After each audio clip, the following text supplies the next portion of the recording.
पालघरमध्ये 2 दिवसांपासनं काल आणि आज काही ठिकाणी पेट्रोल संपला आहे आणि पेट्रोलचा तुटवडा अशा पद्धतीच्या अफवा समोर आल्या होत्या. त्या अनुषंगाने आज सर्व एजन्सीजची बैठक बोलवली होती आणि त्यांचा स्टॉकचा आपण रिव्ह्यू घेतला. रिव्ह्यू अंती कुठेही स्टॉकमध्ये कमतरता नाही आहे, फक्त डिमांड सप्लायचा गॅप असल्यामुळे काही ठिकाणी पॅनिक बाईंग झाला आणि काही तासामध्ये जो मे बी दिवसांमध्ये आपला स्टॉक संपला पाहिजे होता तो काही तासांमध्ये संपला आणि त्यामुळे त्यांना परत स्टॉक करायलासाठी थोडा वेळ लागला आणि तेवढ्या पुरता आपला पेट्रोल पंप बंद झाला आणि लोकांमध्ये एक पॅनिक सिच्युएशन निर्माण झाली.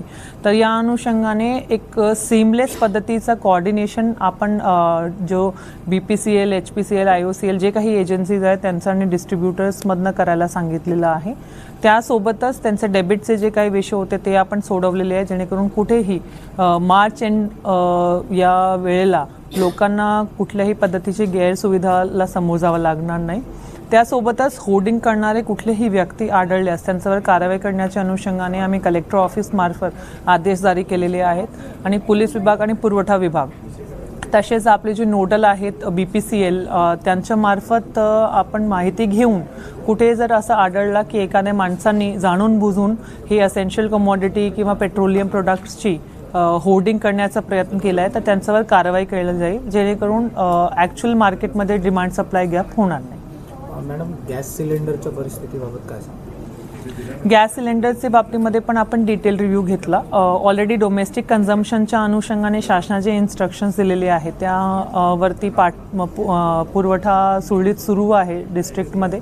काही ठिकाणी असे जे कंप्लेंट्स येत आहेत की त्यांनी जास्त दिवस झाले तरी त्यांना पुरवठा नाही झालेला आहे, त्या अनुषंगाने आम्ही कन्सर्न डिस्ट्रीब्युटर जे आहेत त्यांचं तपासणीही सुरू केलेली आहे. सोबत आम्ही एक कंप्लेंट नंबरसुद्धा दिलेला आहे तालुका लेवलवर सुद्धा आणि डिस्ट्रिक्ट लेवलला सुद्धा. जे काही कंप्लेंट्स येत आहे त्या अनुषंगाने कारवाई केली जाते. कमर्शियल चा जो कोटा आहे तो जसं शासनाने ठरवून दिलेला आहे त्या अनुषंगाने आपण डिस्ट्रीब्यूट करतोय.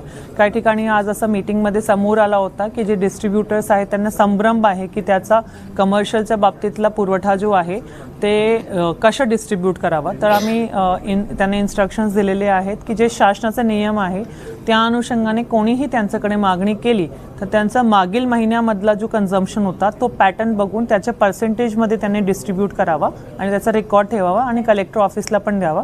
आणि कुठल्याही परिस्थितीमध्ये एनी एंटिटी ज्यांना अनुगे आहे त्यांना तुम्ही गॅस सिलेंडर पुरवठा जो नकारला आहे असे विषय येता कामा नये आणि याचा जर विषय आला तर कन्सर्न एजन्सीवर आम्ही कारवाई करणार. नागरिकांना